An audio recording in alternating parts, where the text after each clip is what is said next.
ಅದರಲ್ಲೇ ಪರಮೇಶ್ವರ್ ಅವ್ರದ್ದದ, ಪ್ರಿಯಾಂಕಾ ನಮ್ಮ ಖರ್ಗೆ ಅವ್ರದ್ದದ, ಅದು ಅವರ ತಂದೆ ಮಲ್ಲಿಕಾರ್ಜುನ ಖರ್ಗೆ ಅವ್ರದ್ದದ, ಶ್ವೇತಾ ರಾಹುಲ್ ಅವ್ರದ್ದದ, ಮುಂದೆ ಪ್ರಿಯಾಂಕಾ ಗಾಂಧಿ ಅವ್ರದ್ದದ, ಸೋನಿಯಾ ಗಾಂಧಿ ಅವ್ರದ್ದದ, ಮುಂದೆ ನಮ್ಮ ರೆಡ್ಡಿ ಅವ್ರದ್ದದ, ಅನೇಕರು. ರೆಡ್ಡಿ ಅಂದ್ರೆ ನಿಮ್ಮ ಜನದ ರೆಡ್ಡಿ ಅಲ್ಲ, ನಮ್ಮ ರೆಡ್ಡಿ ಸಮುದಾಯದ ಇಲ್ಲೇ ಪಾಟೀಲರು, ಹೀಗೆ ಎಂ ಬಿ ಪಾಟೀಲ್ ಇರ್ತದೆ. ಇವರೆಲ್ಲರೂ ಕೂಡಿದಾಗ ಒಂದು ಸಂಘಟನೆಯಾಗಿ ಶಕ್ತಿಯಾಗಿ ಇವತ್ತು ಗೆದ್ದಂಥ ಸಂದರ್ಭದ. ಸ್ವತಂತ್ರವಾದ ಮೀಡಿಯಾಗೆ ಬೇಕಾಗಿರುವುದು ಸ್ವತಂತ್ರ ಧ್ವನಿ. ಆ ಸ್ವತಂತ್ರ ಧ್ವನಿ ಉಳಿಸಲು ನೀವು ಮಾಡಬೇಕಾದದ್ದು ಇಷ್ಟೇ. ಅದೇನಪ್ಪಾ ಅಂತಂತಂದ್ರೆ ನಿಮ್ಮ ಕೈಲಾದಷ್ಟು ಸಹಾಯ ಈ ಚಾನಲ್ಗೆ ಮಾಡಿ ಹಾಗೂ ನಿಮ್ಮ ಧ್ವನಿಯನ್ನು ಕಾಪಾಡಿಕೊಳ್ಳಿ. ಅದರಲ್ಲಿ ಹೆಚ್ಚಿಗೆ ದುಡ್ಕೊಂಡಿದ್ದಾರೆ ಇಲ್ಲಂತಲ್ಲ ಡಿ ಕೆ ಶಿವಕುಮಾರ್ ಅವರು. ಹಣ ಅಂದರೆ ಜನಬಲದಿಂದ ದುಡಿದಾರೆ, ವರ್ಕ್ ಮಾಡಿದ್ದಾರೆ, ಕಾಂಗ್ರೆಸ್ ಒಂದು ವ್ಯಕ್ತಿತ್ವ ಕೊಟ್ಟಿದ್ದಾರೆ, ಅದನ್ನು ಒಪ್ಪುವಂಥ ವಿಷಯ.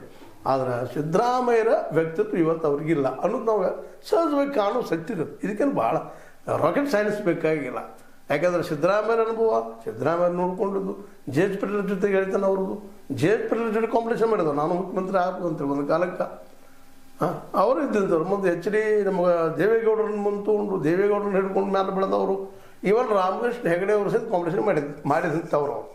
ಹೀಗಾಗಿ ಒಂದಿಷ್ಟು ಅವ್ರಿಗೆ ಬಲ ಇತ್ತು. ಎಚ್ ಡಿ ನಮ್ಮ ದೇವೇಗೌಡರು ಮತ್ತು ನಮ್ಮ ಈ ಸಿದ್ದರಾಮಯ್ಯನವರು ಮೈಸೂರು ಭಾಗದಲ್ಲಿ ಅತ್ಯಂತ ಪ್ರಬಲ ನಾಯಕರು.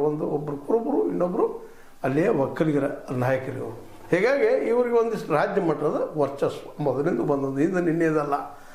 ಅವರು ವರ್ಚಸ್ಸದ ವಯಸ್ಸು, ಅವರು ಬಹಳ ವರ್ಷಗಳಿಂದ ಇದ್ದಾರೆ ರಾಜಕೀಯದಲ್ಲಿ. ಆದರೆ ಒಬ್ಬರು ನೆರಳಲ್ಲಿ ಬೆಳೆದು ಬಂದಂಥವರು ಡಿ ಕೆ ಶಿವಕುಮಾರ್ ಅವರು. ವಿಶೇಷವಾಗಿ ಎಸ್ ಎಂ ಕೃಷ್ಣ ಅವ್ರ ನೆರಳಲ್ಲೇ, ನಂತರ ಕಾಂಗ್ರೆಸ್ ನೆರಳಲ್ಲೇ ನಾಯಕರಾದಂಥವರು.